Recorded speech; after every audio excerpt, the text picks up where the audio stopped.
శ్రీమాత్రే నమః.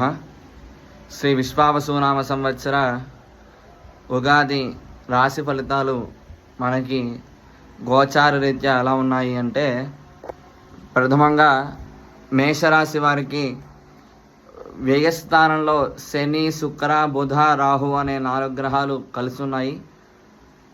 ఈ యొక్క ప్రధానంగా శనిగ్రహ ప్రభావం చేత శని 2వ స్థానాన్ని చూస్తాడు, అలాగే 6వ స్థానాన్ని కూడా చూస్తాడు.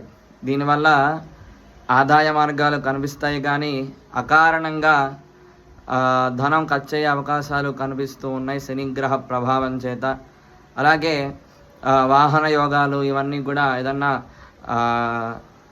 ప్రాపర్టీస్ అవన్నీ కూడా కొనేటప్పుడు 1-2 సార్లు అవి ఆలోచించుకొని కొనుక్కోవాల్సిన పరిస్థితి మేషరాశి వాళ్ళకు ఉంటుంది. కావున శనిగ్రహ పరిహారం చేసుకోండి.